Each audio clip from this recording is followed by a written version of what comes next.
Hey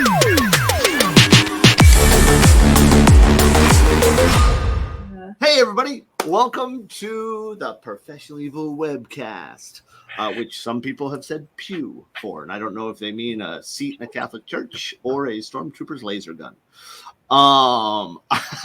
or even worse, a laser gun shooting pews, or a gun shooting, never mind. Okay, we'll go with that. No, it stinks. We have a lot of happy faces here, and Jennifer. And Oh, and I wasn't sure who I was going to make fun of that time. And I've already made fun of David. I've already made fun of Eric. Kathy's next. And so today we have 4 panelists, which sounds like they're made out of fake wood. And they're going to discuss security frameworks. And I'm just going to say who taught them shapes. But so I'm going to let them introduce themselves to get started. I'm thrilled you guys are here. And is it spelled that way when it's in a car? Eco-friendly wood veneer. I can't. But you wrote van ear. Veneer. Listen. So I'm going to let them introduce themselves. Everybody enjoy yourselves. Thank you for joining our webcast. Take it from here, guys. all right. So we don't have any specific order, but I guess we should go left to right because that makes the most sense, at least to me. So you get to go first there, Jennifer. No, I'm just. Yeah, wait, left. Left, Darn right. it. So surprisingly, despite being like directionally and spatially challenged in almost all walks of life, I do not get left and right mixed up. I don't know how. So that's, I guess, my fun fact. But I'm Jennifer Shannon. I am one of the senior security consultants here at Secure Ideas. I have been here for 3 years. My background is in threat intelligence and reverse engineering malware. I did start doing web app pen tests during that time. And at some point, I decided that I just kind of wanted to go someplace new and fantastic and focus on one thing. And that's how I ended up at Secure Ideas. And it has been an awesome ride for the past 3 years. Nice. So I guess I'm next if we're going left to right. There you go. David Young. I am fairly new to Secure Ideas. I've been here for approximately 2 months now. I've worked in the IT industry for 20 some odd years, cybersecurity the last 13, 14 years. I've worked across many industries from healthcare, finance, government, and now, consulting. Really happy to be here at Secure Ideas. My main focus is I am a network pen tester, but I'm hoping to expand my skills and really enjoy it here at Secure Ideas. All right. Great. So I am Kathy Collins. I've been here 3 years. Also, Jennifer and I started pretty close to each other about the same time.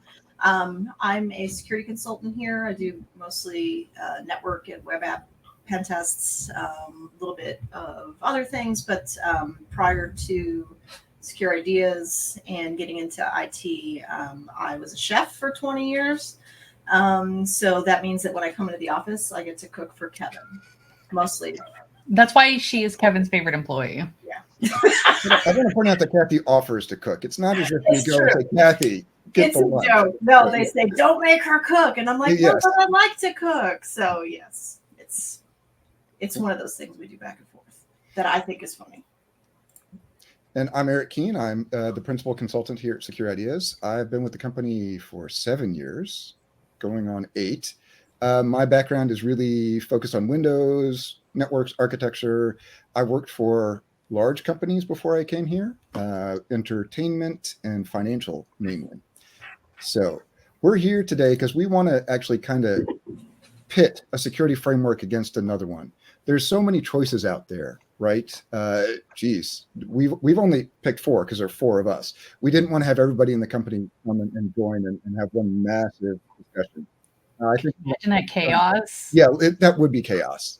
Battle Royale. Battle Royale. We're already there with 4 because honestly, an Octagon is usually just 2 people in the Octagon, except for that one case where it was wow, people. That was a surprising sound. I'm telling you, my yard guys come every time. It's perfect. For everybody just tuning in, we are all having a wild day. It is. We lost power in the office briefly. Back. Kathy has the yard guy. I have thunderstorm, so any minute my dog is going to go off the rails, and David can disappear at will. And, they have torn up the road in front of my house and have trapped me in my driveway again. So, which I feel, like I said, elevator, tunnel, we'll figure something out at some point. So as we look at the frameworks here, we've all kind of picked one that we're going to give the pros and cons to, and then we'll have a discussion and see where we think they all kind of fit together. So who wants to go first? Who wants to jump in and pick? Do we want to start with one that people have to take, or ones that maybe people are coerced into taking? Maybe is not the best term, but a way of thinking about it. Come on, somebody jump first. So we could go the left to right route again. You want to go left to right again? Okay. You're gonna throw me up first last time. All right, fine. So if we go left to right, that means I get to go first with NIST. So NIST has been around for a while, and they recently went and changed to 2.0, which really also kind of changed the landscape of how it works. Now at this point, you have this wonderful method of trying to determine where you think you are as an organization, and then you get to go through a bunch of questions and thought processes to determine where you actually are based upon some criteria. The fun part about it, though, is that through the entire process, you get to pick what you want to do. It's no longer a hard and fast, here's, you have to do this. And even at the beginning, there was always options for scoping and pulling controls out and things like that. But really at this point, the whole idea of the NIST cybersecurity framework is, let's talk about the organization and see how it fits to either the entire part or a small portion. And you run continuous reviews on yourself as you go through this process to get to where you want to be on a scale of like 1 to 4 typically. So on one hand, it's very customizable. That's great.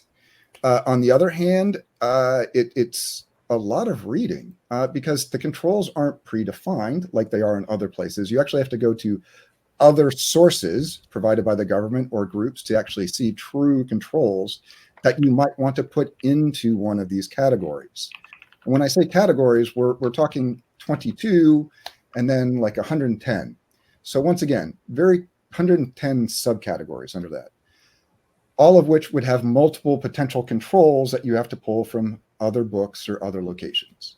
So once again, very customizable. They state, and their ways of making it work for small organizations and large, but it's going to take a little bit of work to get there. It's not a super straightforward method. So there's NIST. If we go left to right, are we going straight across or up down? I guess we're going to go up, down, left, right. So zigzag. But I guess also now is, at what point do we want to start interjecting? Let's wait just a little bit. Let's just give her the highlights here, and then we'll get to the fighting each other and see what happens. Polite. And then Jennifer wins because Jennifer will fight anybody. These are polite fisticuffs. I'll wait my turn. Yeah. So I guess we'll do PCI next. That would be me taking that one. I'd also like to point out that I've changed my background to green because PCI is all about money, right? Oh, nice. Just want to throw that out there ahead of time when we start to argue about what's most important or the best one. But PCI you are required to do this. This is one of the ones that is required. Any organization that handles payment card transactions, whether that's merchants or processors, service providers, and this is to protect cardholder data. It's a set of pretty specific security controls and mandates regular security assessments, vulnerability scans, and compliance validation. Depending on who you are and what level of merchant you may be, it can get pretty complicated. If you're processing any kind of credit card transaction. If you're saving the information, where you're sending it, how you're storing it, all these things come into play. And then the reporting on it as well, like once, you've met these standards, once you are, you know which bucket you fall into as far as what you need to do, then the reporting of it also is different. Like some merchants can self-report. There's a self-questionnaire that they can do. Other ones have more of an audit, QSA, and that's a compliance report. Others still need attestation of compliance, which is a lot of what we do here at Security Ideas. So the pen tests we do that have PCI requirements, we will do a letter at the end that shows what we tested and how they fared. So this is one that's required.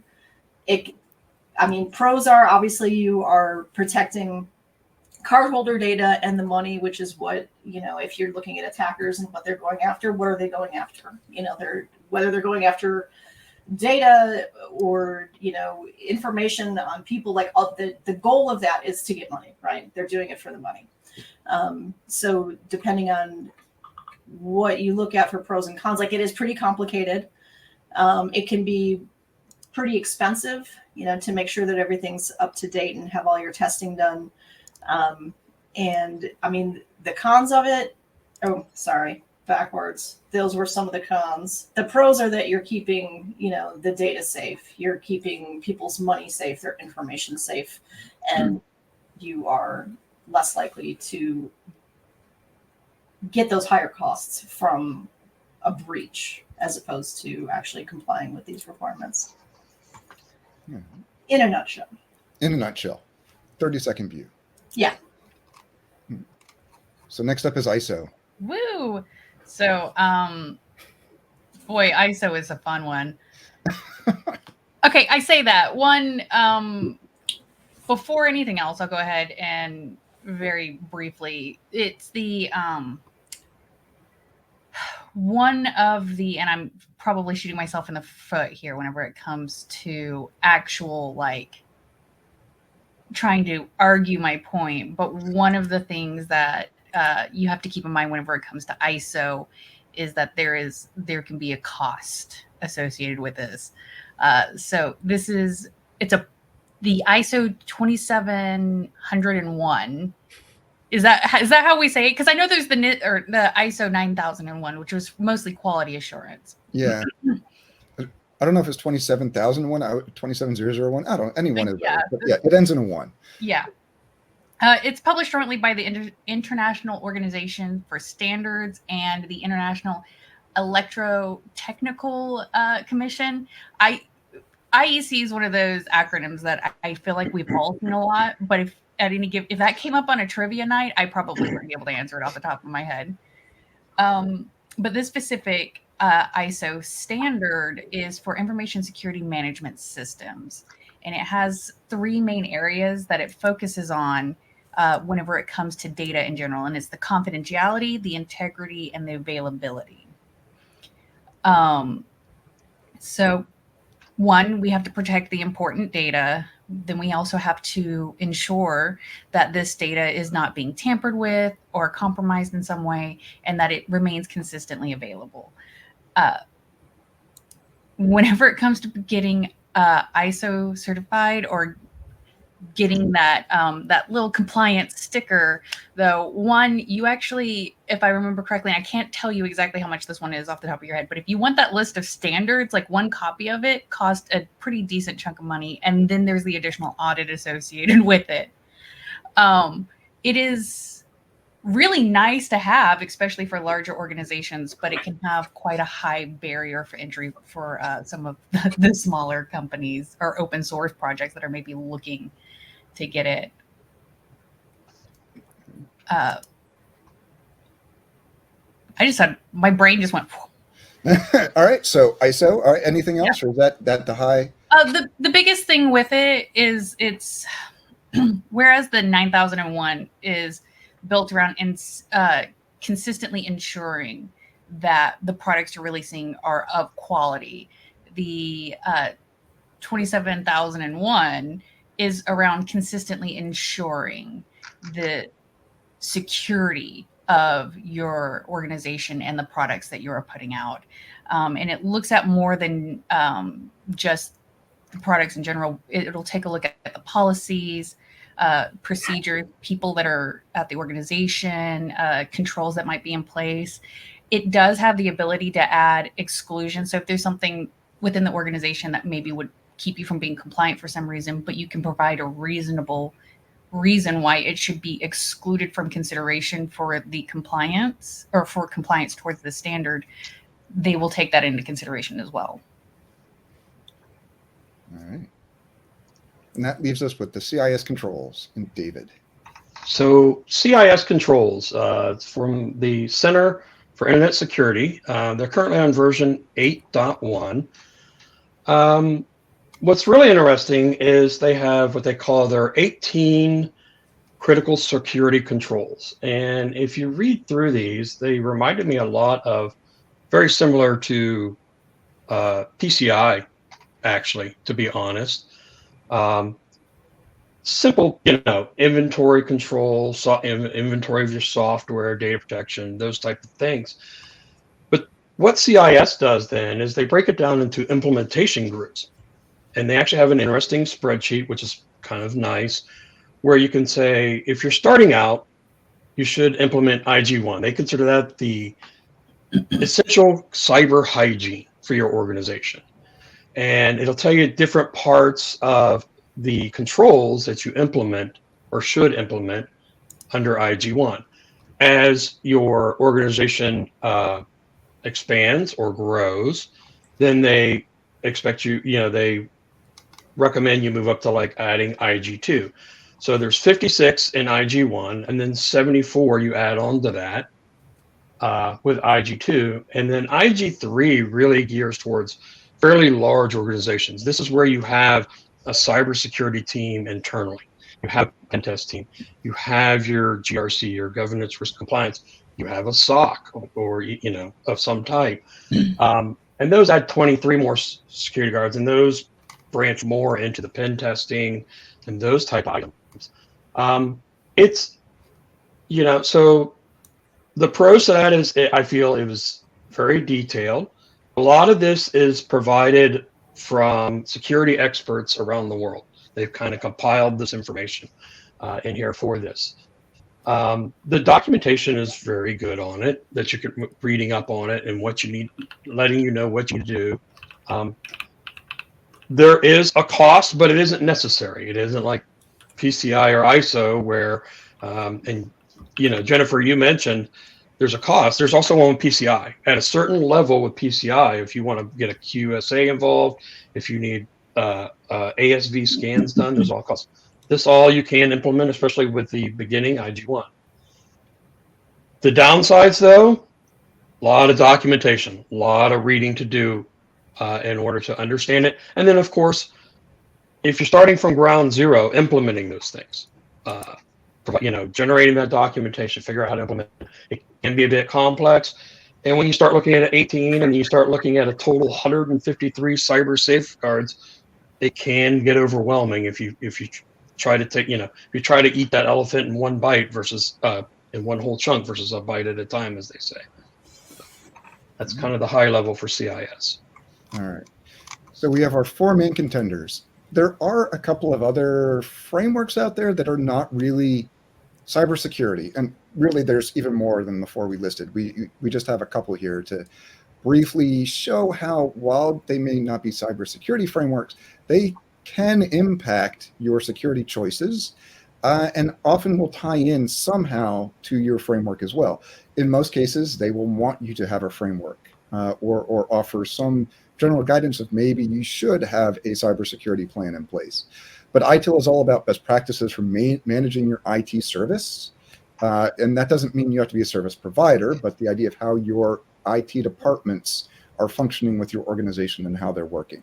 Lots of process related stuff in here, and how you should have services to do things, all of which would need some sort of security if you want to, once again, fall back into a cybersecurity framework there.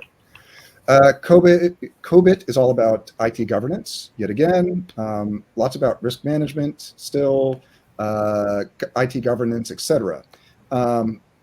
Once again, how we can align IT with the business, not necessarily how we try and keep everything secure, but clearly you want to have security in mind when you're trying to align what you're doing with the business.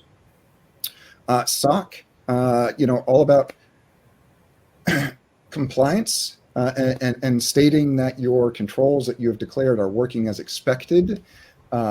So it is not truly a security framework, but it has ties back. If you don't have a good security plan, a good security framework, trying to get through some of those SOC audits could be rather difficult. So once again, it itself is not a framework, but it's going to rely on certain choices and make you want to have a framework to know what you're doing to protect your data and other items. And then HIPAA really does impose some data restrictions on types of data, health information, etc. But it's not going to tell you exactly what you have to do, right? It doesn't even necessarily give you all of the information that you would need. It does state that you have to protect things and validate that you are protecting health information and personal health information, but not necessarily exactly how to do it, which is once again why it is related and it has requirements, but they aren't well defined as similar to a framework. I would say, interject here, Eric, with HIPAA too, it's a federally regulated That thing, is true. and if you're dealing with healthcare, you fall under this pretty Absolutely. much mandatory. That's true. While the other three are choices. That's a great point. Yeah, thank you, David. So yes, you do need to follow HIPAA if you have personal health information, and therefore you would want to secure it and probably have a good security plan around it. The others, once again, are choices that you can make, to bring in to help how you are handling IT or proving that your controls are functioning as you expect them to. So now we get into the nitty-gritty where everybody gets to fight a little bit and poke at other plans or ask questions trying to figure out why you wouldn't want to use one of these frameworks. And my biggest one, I'm going to start, and I'm unfortunately going to go right after Kathy. So if you're not using credit card data, is there any reason why you would want PCI? Is there anything somebody can get from a PCI standard if they're not using or processing credit card data?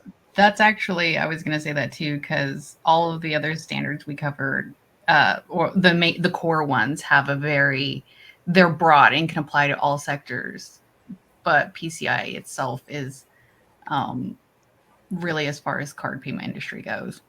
Yeah, it's definitely more detail obsessed and focuses on the credit card and the payment information. Yeah, so that's totally true.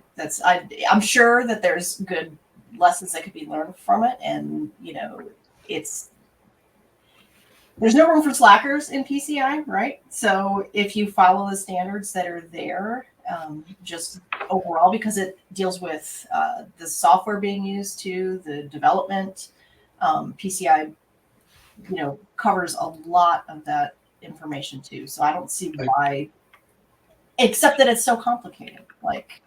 That was kind of what I was going to say, Kathy, is if you're beginning and you're trying to find a framework for your organization, I don't feel, and you don't process credit card data, I don't feel PCI is a good place to start. No, definitely. Even some of these others, I would argue too, but definitely not PCI if you're not processing credit card data. Yeah, wouldn't start there for sure. Okay. And I think if we're going to be throwing punches, I'll say one of the things about NIST. Oh, geez. I see how it is. And I recognize this is going to be something that may be also probably a little bit applies to CIS or CIS.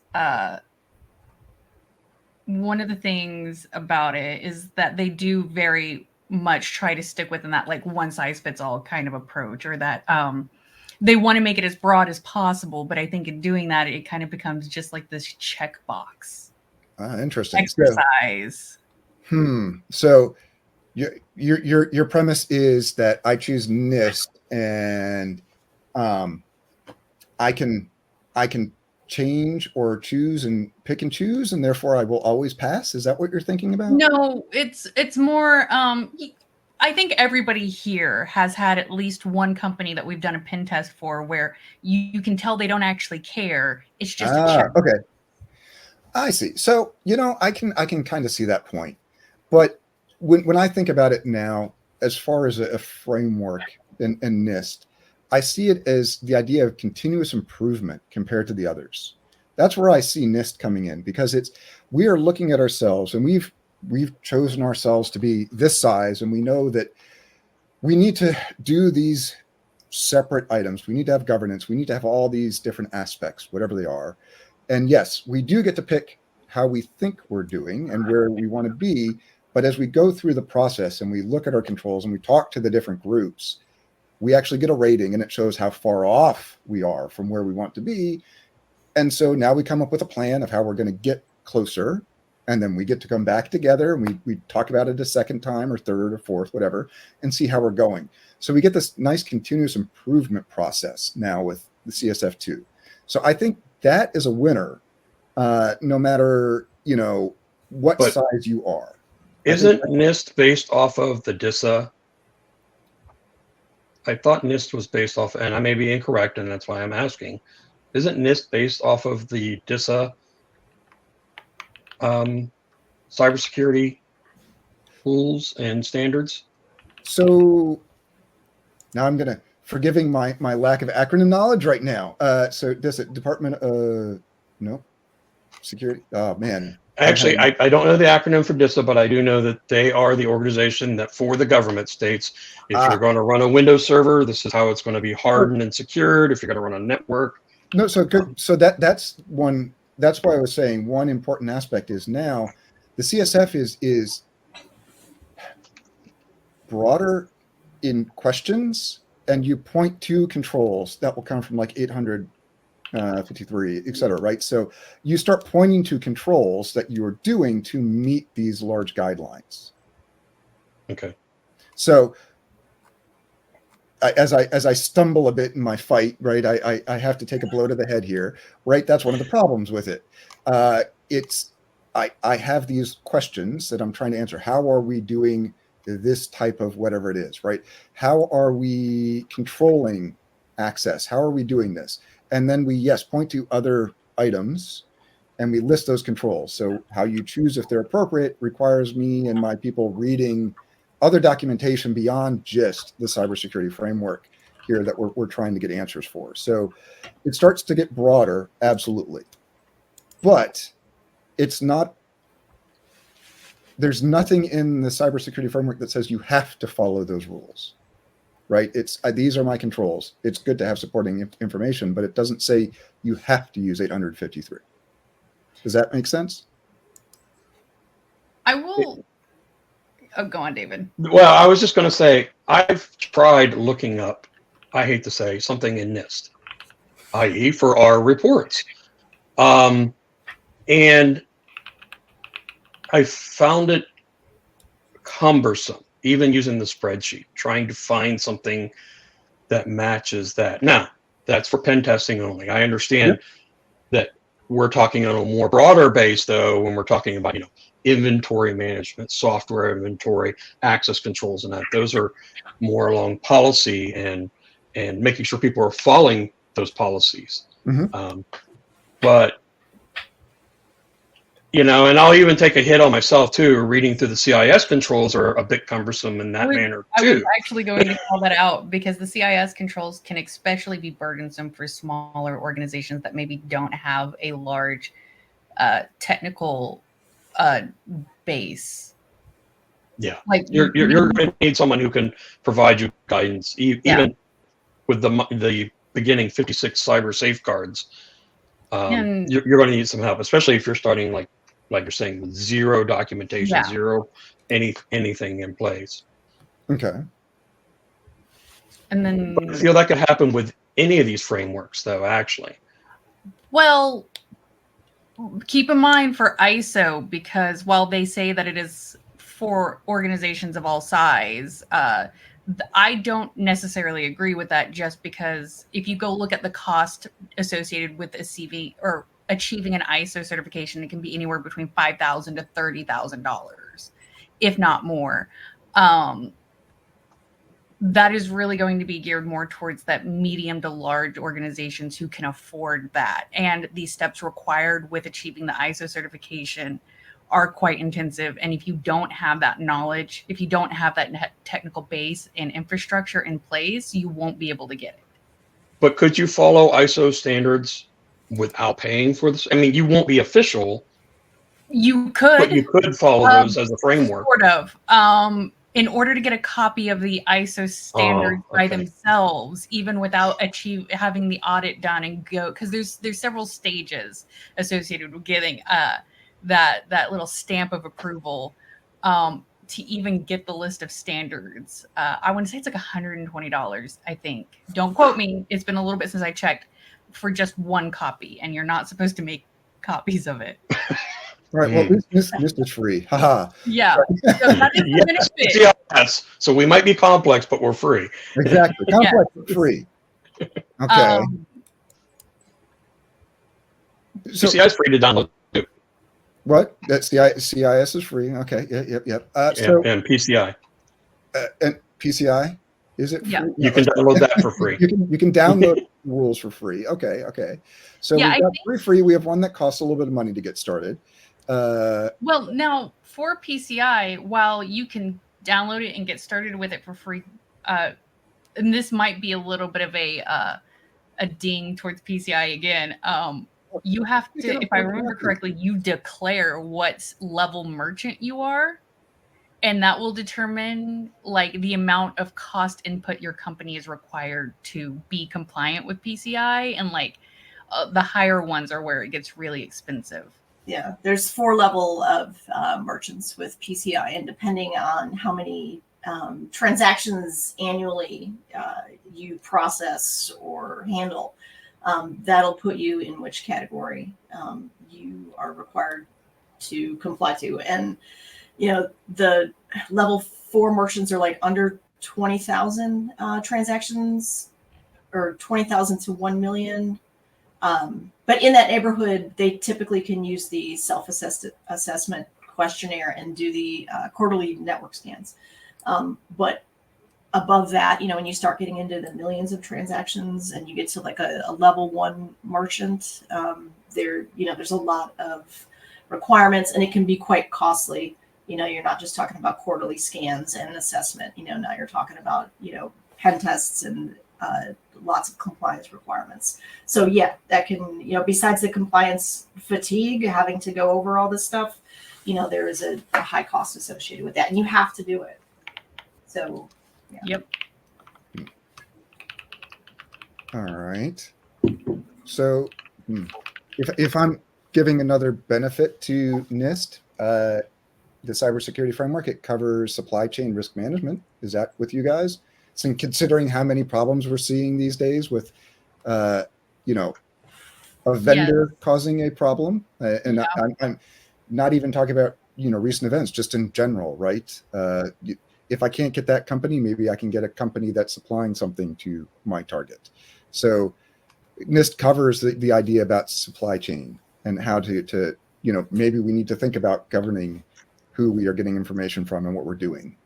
Yes. So one of the core annexes for ISO deals very heavily with like that readiness and business continuity. Okay. So it's because one of the core tenets, remember, it's the availability, integrity, and confidentiality. A huge portion of it is geared towards ensuring the data and these operations remain available and online, and there's contingency plans in place for when, unfortunate catastrophes happen. Because let's be honest, catastrophes happen to everyone at some point, or every organization. So, were you done? Sorry, Jennifer. Yeah. I would say that CIS, I don't see anything on supply chain. They do cover service provider, though. Oh, okay. Because everybody's going to the cloud. and that's a service provider. A lot of people are now using, VDI workstations instead of physical desktops. That's a service provider. And a lot of times the frameworks don't cover that service provider. Oh, that's all farmed off over there? Okay, well, and now even PCI is starting to say, well, you now got to worry about these service providers. You now got to worry about these third parties a little bit. Okay. So I'll give a bonus to you there, Kathy, because I've worked with enough to know. So And while we're handing out bonuses to our opponents, I will say one of the things for ISO and NIST is one of their core common goals. And like one of the key things about both of those standards is the continuous growth and improvement that is intended to take place as being part of those frameworks. That's true. I mean, while I do love the CIS controls for a lot of things, it feels more like a point in time aspect. It is very much a point in time. And there's nothing necessarily wrong with that, especially with some of the specific controls around CIS. Yep. But there's times I'm like, okay, well, I need to go look at CIS for, let's say, like Apple mobile applications or something that the last time it was updated was in 2017. Okay. That doesn't necessarily help me in the year 2024. very Okay. true. When I think about PCI, one of the benefits I would say of it that I could see be applied to anybody, but admitted they probably won't take it if they don't deal with credit cards, is that idea of, segmentation is huge with PCI, right? Something that anybody could take and go, well, let's find, let's make sure that our critical things are separate, right? That's one big thing that PCI tries to put on all of the people using the PCI, so as your entire network isn't in scope for the assessment. So I could see that definitely being something that could be taken by anybody. And I will admit the other benefits to PCI and ISO that neither NIST or CIS have really is hey, we are certified at least, right? Yeah. We are testing that, and we've proven it based upon someone coming in and validating. NIST doesn't do that.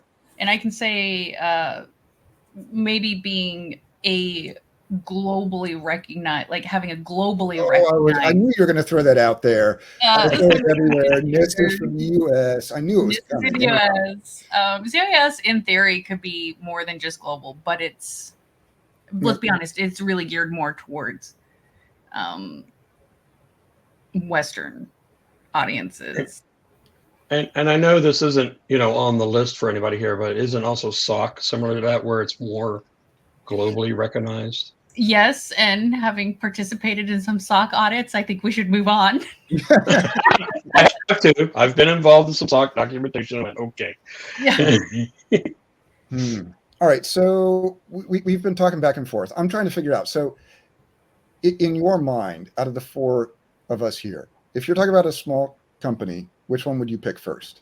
For a small company that maybe is just getting started out, doesn't know where they are going with anything, I think maybe developing that base knowledge and understanding using CIS. Okay. But if they already have a little bit of technical know-how, they're already really comfortable navigating their own technologies, then I think NIST is the way to go. Okay. Well, and stepping up too, as mentioned, I know CIS you can get certified, but you don't have to. But other ones, a lot of times when you're expanding your market, you want to have those other ones. NIST is recognized. ISO is recognized more. You need to have those so that you can say, we're going to handle, you're going to be our customer, and you need to know that your data is safe with us. And we have, this recognized certification. I know CIS is out there, but I don't see many companies, I hate to say touting it. I know they'll tout if they're PCI or HIPAA or, and I know that's not on the list, or Everybody loves to say when they're NIST. at ISO, because they spend a lot of money on it. Yeah. You're only going to go for it if you know you're going to get it. Yeah. So this might be good for like we're talking about a small company just starting out trying. It's a little bit more straightforward and practical. Would it be more so than NIST? Okay. I do think NIST provides a really good foundation and like roadmap. Whereas the CIS, and this is just my personal opinion, is in and of itself not a roadmap that will necessarily drive you towards a more secure infrastructure, but it's something to help supplement as you integrate new technologies and build out your existing infrastructure. Okay. I think with Okay.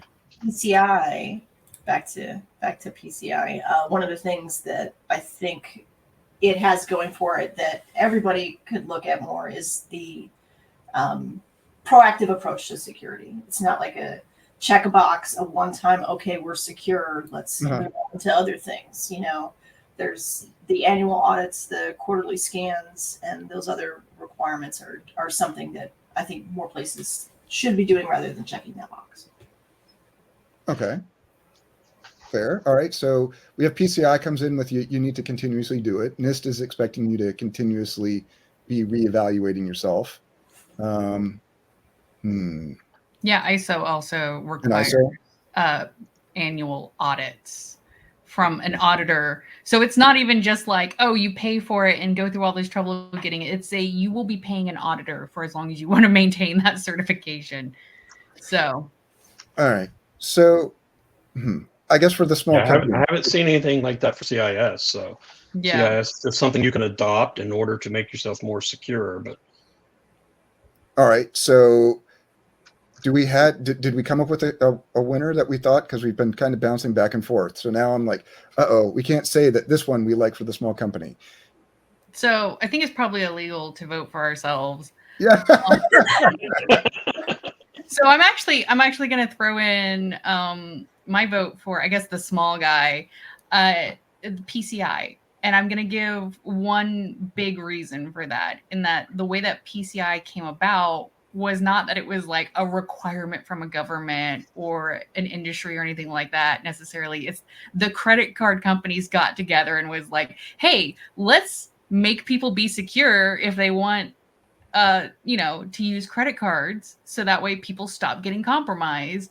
And I just really appreciate that, like, that specific industry on its own decided to start implementing controls and policies and standards and all of that, because very frequently these frameworks or these standards come about as the result of some compromise or some information being leaked. Okay. So we're going to say, so at this point, it sounds like we say PCI or CIS, right? So, because once again, if you're not dealing with credit cards, you probably aren't even going to think about PCI, but I could be wrong. I don't know. Like I said, I think there's lots of benefit there. And if you are using, credit card or that type of information, then clearly you're going to follow it. The question is, are you going to expand out from using it to the rest of your environment, or are you going to lean on one of the other frameworks? In my mind. So, okay. So CIS, easier to do, good for smaller companies. PCI, you're going to be forced into, and then hopefully adopt further.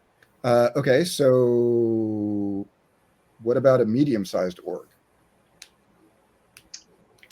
I think, and again, this is probably my own bias, medium size and above, assuming that they have at least a fairly mature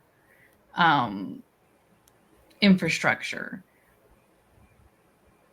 and you are on this is a bunch of ifs, but if you're a medium-sized infrastructure or company or above, you're on like maybe a global market, and you want to instill confidence in your organization, ISO is, I would say, is the way to go.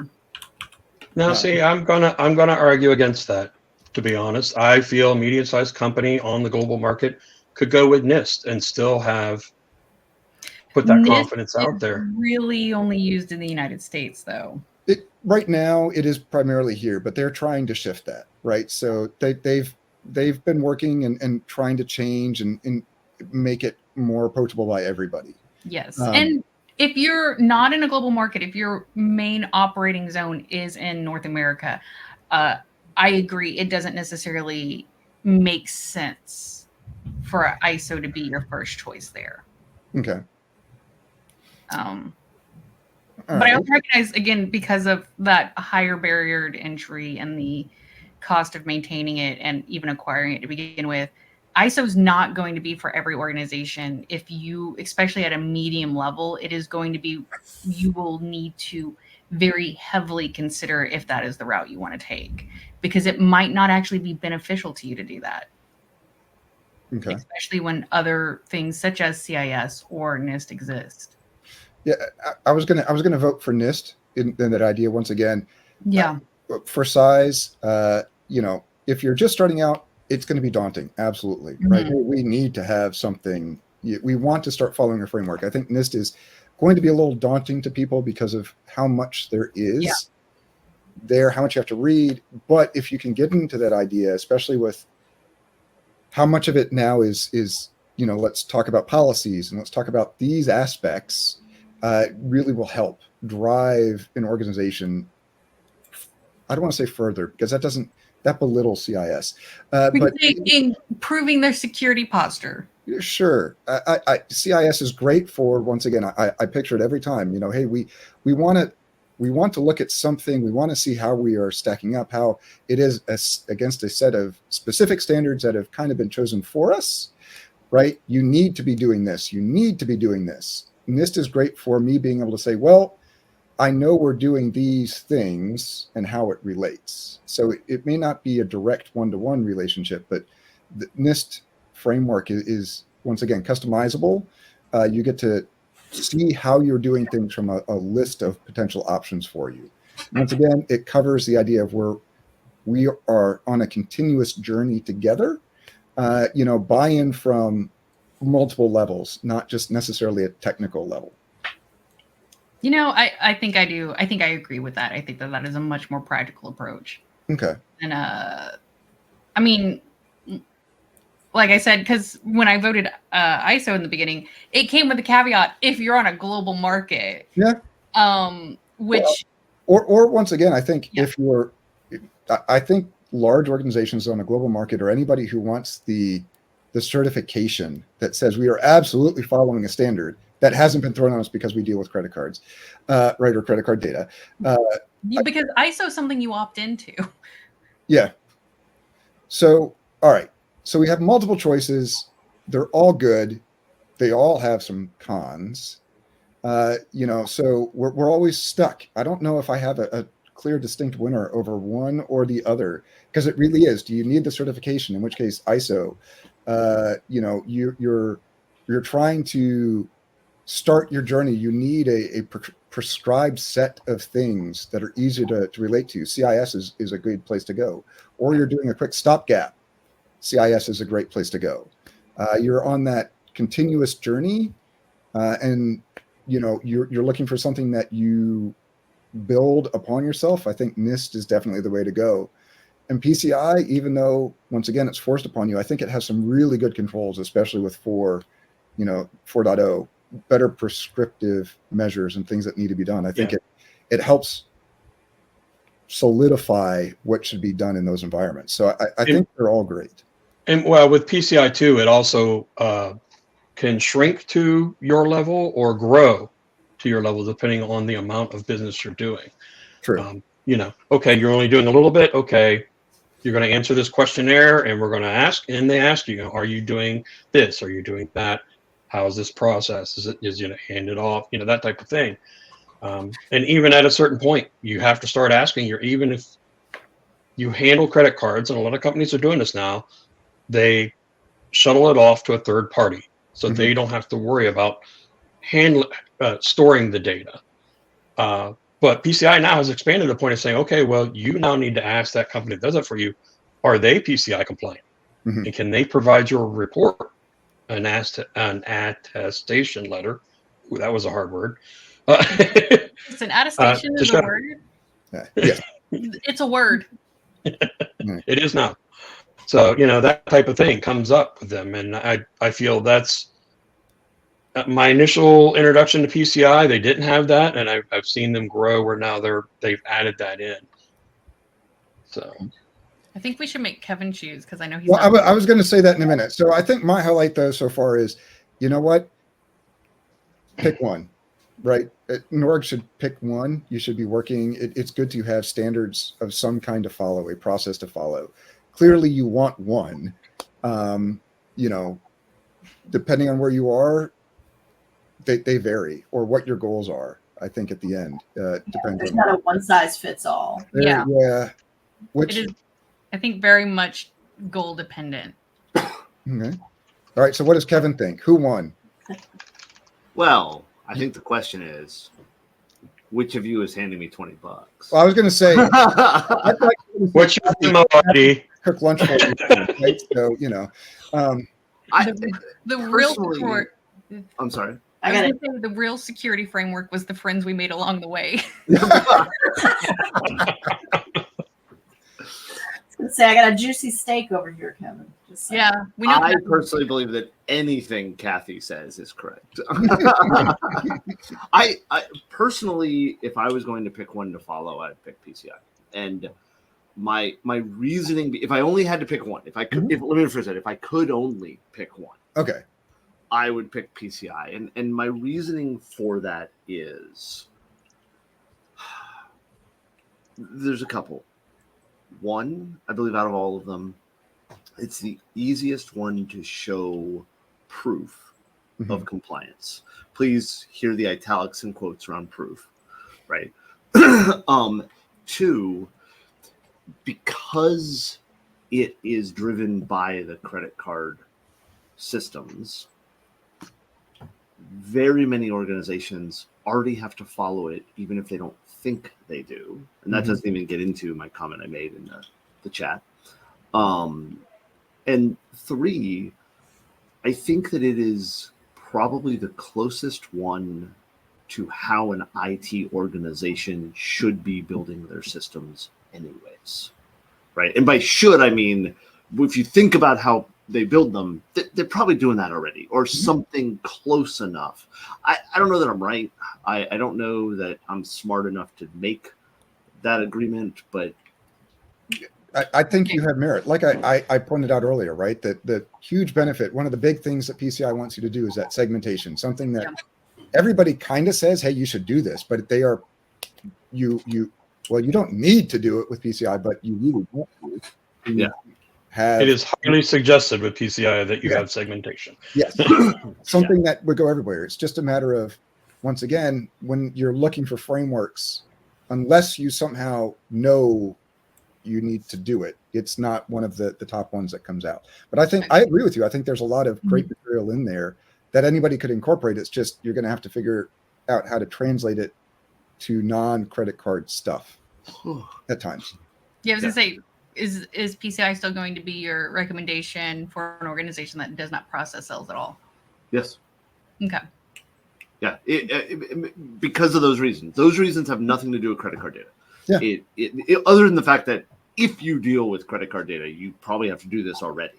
And it's, I don't know. I know this isn't what you meant, but in my head, I've got the mental image of a company that set up a card data environment in it. You broke up for me. I'm sorry. Okay, I thought it was me.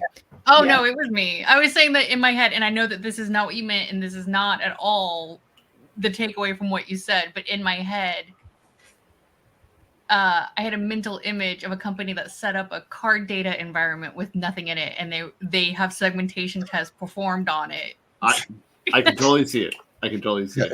So, yeah. And then they can say they're PCI compliant.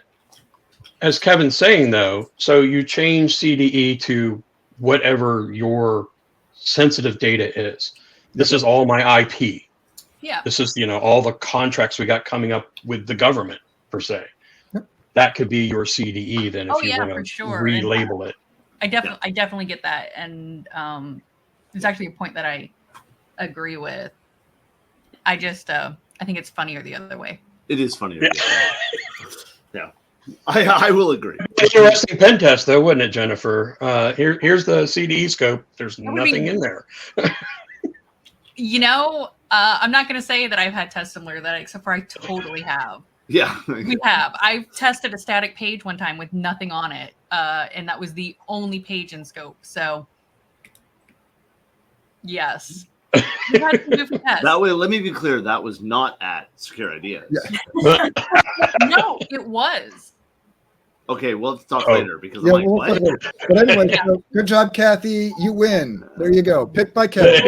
Wait, all seriousness, Kathy was PCI? Somehow I missed that. Yeah. Probably because I was cheering because I felt like you gave similar answers to what I said when I said earlier that I liked PCI. Got it. Because I talked about it being credit card company driven. That makes sense. Awesome. All right. Well, thank you all for joining.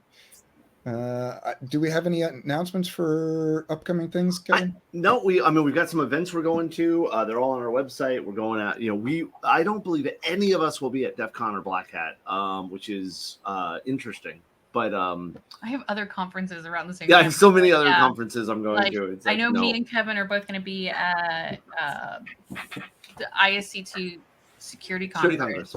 Yeah. Yep, we're going to be at Security Congress. We're going to be at InfoSec World. We're going to be at Blue Team Con, which I'm really excited about. I've never been to Blue Team Con. I've always wanted to go. It's in Chicago, isn't it? Yep, it's up in Chicago. That one's seems like it's going to be a fun one. So awesome. Well, in that case, I'm going to stop the recording. Tell everybody thank you very much, and we'll see you next week at our next webcast.